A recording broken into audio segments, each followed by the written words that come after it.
Yo, what's up mga kayo Cubs? Magandang araw po muli sa inyong lahat mga bayang kalerista. At syempre narito po muli ang inyong lingkod, Master Likim. At welcome back po muli syempre dito sa ating Master Likim TV. Bago ko po simulan tong ating video ngayong araw bayang kalerista, make sure dapat nakalike na po tayo at nakasubscribe. Huwag niyo po kalimutan i-hit yung notification bell or bell icon sa baba itong ating video para palagi po kayo mag-i-updated sa mga susunod ko pa pong mga i-upload na video. Maraming salamat sa pagsubaybay, pagsuporta palagi mga bayang kalerista. At syempre ngayong araw, meron po tayong muling konting silip at konting race analysis sa karera para po ngayong araw ng Biyernes. Thank God it's Friday Racing, June 26, 2026. Dito pa rin tayo sa Metro Turf Malbar, Batangas at meron po sila inihandang 8 races na magsisimula po kaganap na alas 5:30 ng hapon. Meron po tayo assignment today bayang kalerista. Meron tayong winner take all carry over amounting of 2,588,007.84 change sa pagkakapanalo po ni Catbite nung Wednesday. Medyo nagdihado po yung karera nun. Sayang, tatama sana ako ng DD1, Raven yung puro ko. Kaso yun nga po, hindi pinalad si Catbite po yung manalo, kaya nagkaroon nga po tayo ng assignment ngayong araw po ng Biyernes. Pero bago ko po simulan yung ating video, sad to say lang po na malungkot po ako talaga sobra. Pinilit ko lang gumawa ng video kasi namatay po yung pinakakauna-una kong pusa, si Faith. Namatay po siya kaninang umaga, nagkasakit po siya. Kaya nga po gaya nung sabi ko noon na kulang lang ako sa financial na pampabet nila, pero I hope 6 na lang itong natitira. Sana makukusan ko na ng gusto. Sana huli na si Faith sa mga mababawas pa sa mga alaga ko. At yun, mga salamat po sa inyong mga naging prayers din para sa kanya. Bago ko po start yung ating video, bati lang po muna ako ng shoutout at pasasalamat sa bayang kalerista natin o nakatutok palagi ito sa ating Master Likim TV. Shoutout nga po pala kay Ma'am Leonora Sevilla. Siyempre ginigreet ko po na siya-celebrate ng birthday this Friday si Sir Boy Sevilla, June 26, 2026. More birthdays to come sa inyo, Sir Boy Sevilla. Maraming salamat sa pagtutok at pagsuporta palagi. Enjoy your day at siyempre pahingi po kami ng handa nyo. Hindi, joke lang po yan ha. Happy birthday po muli sa inyo, Sir Boy Sevilla. Pasalamatan ko din nga pala si Sir Bernard Malyari. Ganoon din po kay Sir Ronnie De La Cruz from Greece. Shout out po sa inyo. Maraming salamat po. Pinapaglit po niya yung kanyang anak na si Randall De La Cruz. Ganoon din po kay Kagawad Buboy, Dimple Rivera at sa pinsan po niyang si Jobet Tumang ng Barangay 129 Caloocan City. Maraming salamat din po Sir Ronnie De La Cruz sa inyong binigay kagabi. Kayang medyo malaki sana yung tinamaan kung medyo naitaya natin sa pero ayun nga po, maraming salamat din po. Ingat po kayo palagi and God bless po. At syempre, hindi ko na rin po patagalin agad to. Medyo napatagal na nga po ng konti, napakwento ko. Puntahan natin agad yan matapos lamang yung ating may kaningin. Okay, let's go. Mga kayo Cubs.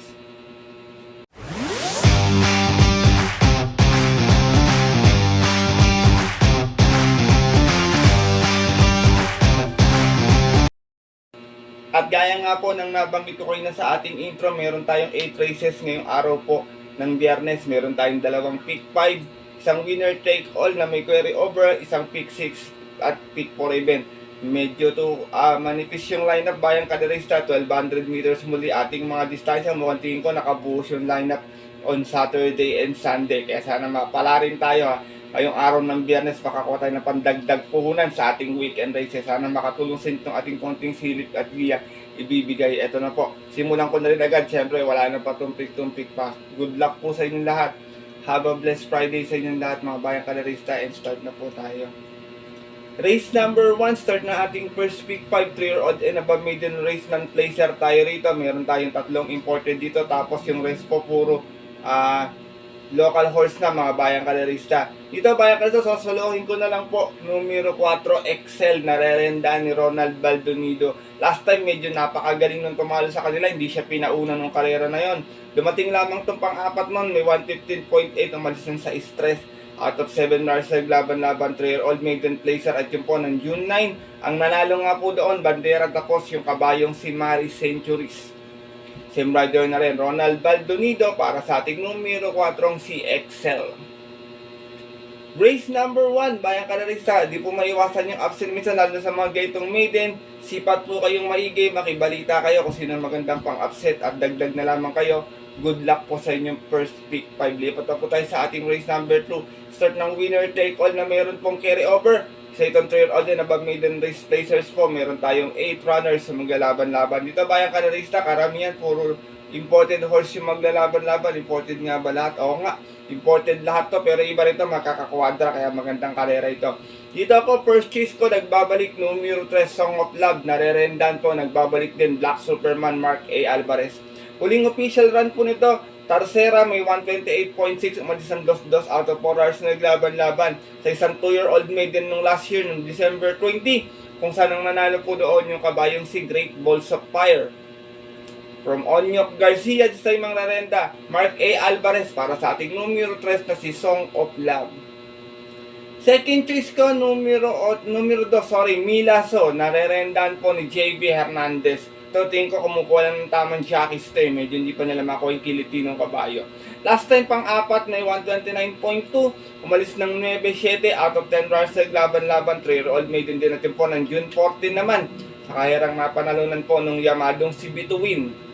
From JD King Flores, this time ang nanenda po JB Hernandez para sa ating numero 2 na si Milaso.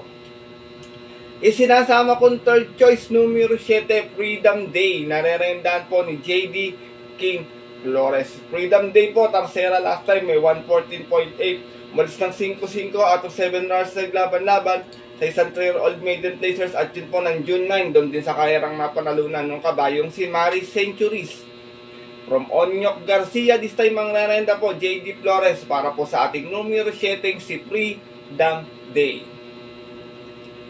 Race number 2, mga bayang kalerista, marami dito, isang kwadra lang, kagaya na itong 1, 2, 3, 7, and 8 yan, bayang kalerista, puro isang kwadra lang po yan. Pwede kayong mamili dyan kung sino magandang panggihado, pero itong kalera na ito, tingin ko medyo maganda, kakalat yung spread, umpisa ng winner take all, at good luck po sa inyo mga magiging diskarte at mga rota. Hindi pala tayo sa ating race number 3, start na ating pick 6, Pira Commuting Base Class 440 to 56, meron tayong 8 runners na maglalaban-laban. Dito bayang karolista, first choice ko, numero 2, Lady Sabin, narerendahan po ni Joel Ciego. Huling takbo nito, pang-anim, may 115.2, malis ng 2 out of 8 runners sa laban-laban. Same rating base at yung po ng May 15, sa kayarang napanalunan ng kabayong si Sweet the Money. Same rider, from Christian Pilapil, this time ang merenda, Joel Ciego para sa ating numero 2 na si Lady Sabin. Second choice ko, sinubukan last time, numero 3, Vitrius, narerendahan po ni Apprentice JB Piletro. Ito naman, Tarsera last time, may 129.2. Umalis ng 1-1, out of 12 runs sa laban-laban, galing ng 17.41 at yung po ng June 13, sa kayarang napanalunan ng kabayong si Dennis San.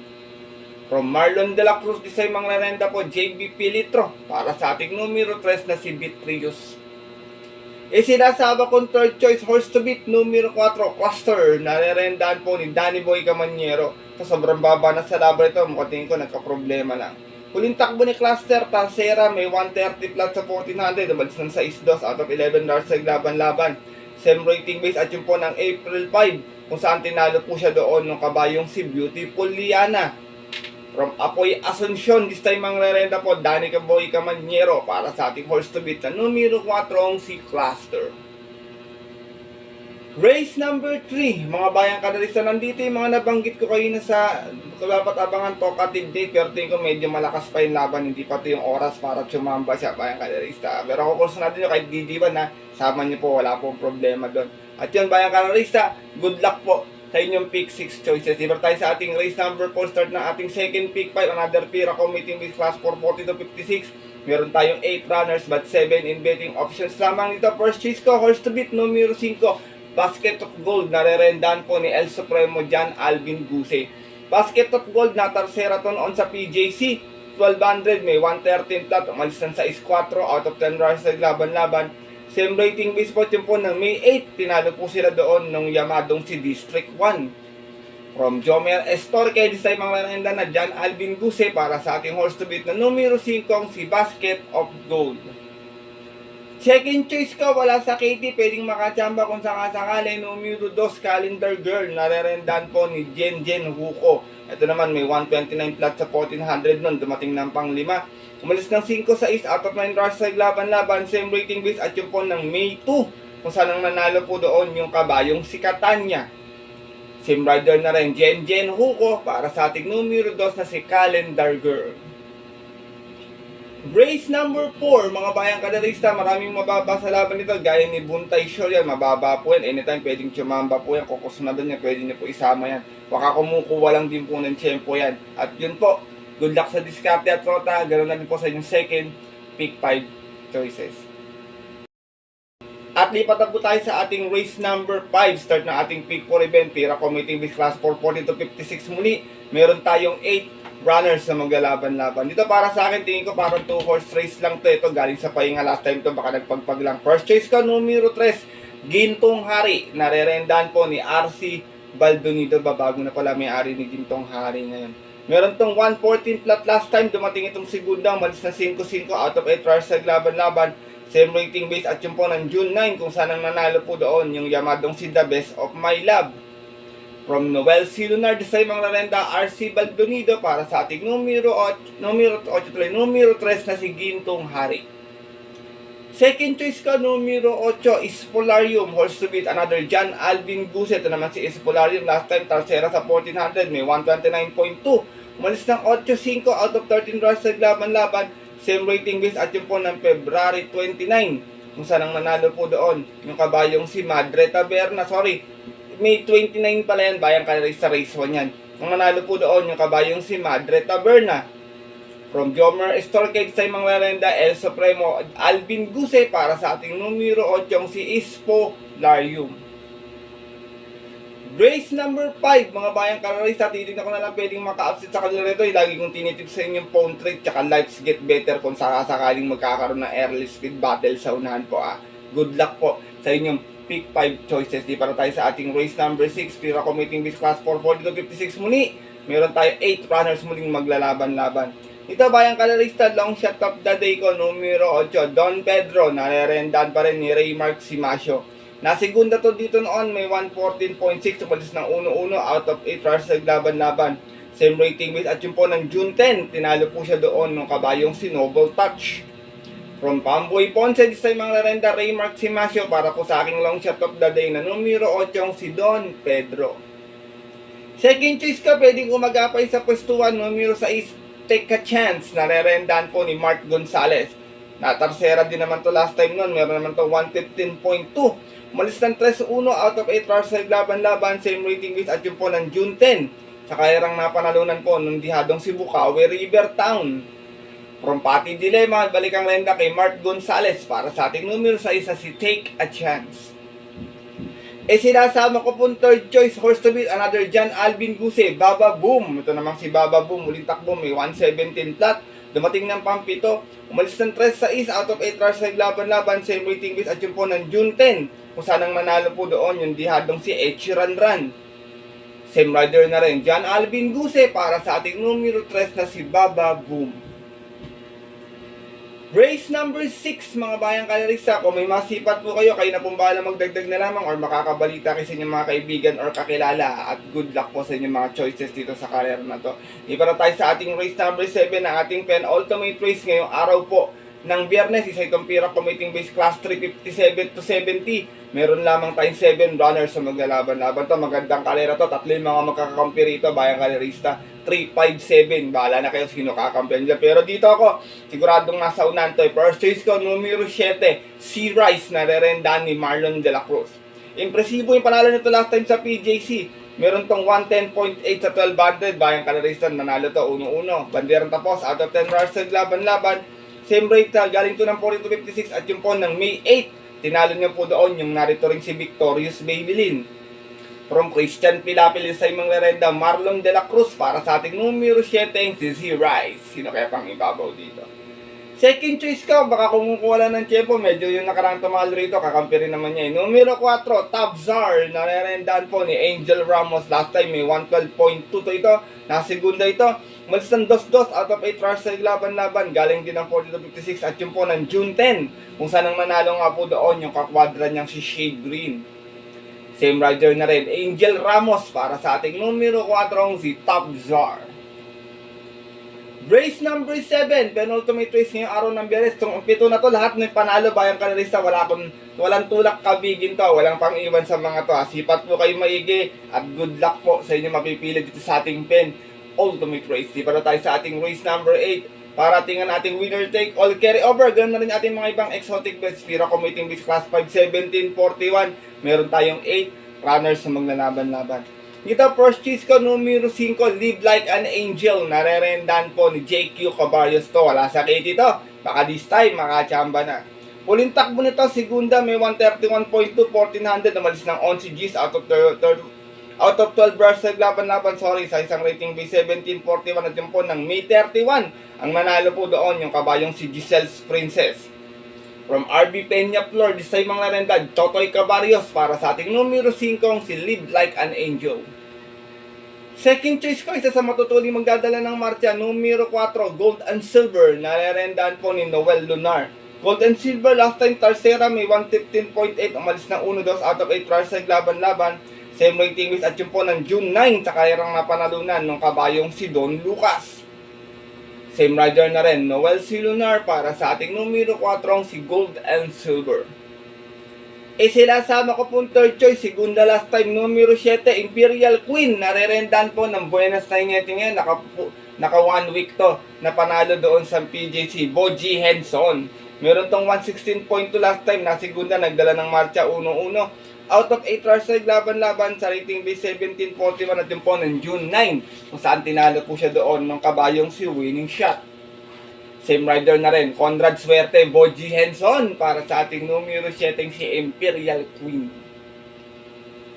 Last and final race mga bayang kalarista, titignan ko na lang may chamba rito, yung giant killer na si Primero Soldado tsaka si Iceman kung nakakondisyon. Pero paratingan po ito sipat po kayo maigi, dagdag na lang, good luck po sa inyong winner take all na diskarte. Sana makachamba tayo, pala rin tayo mapasama.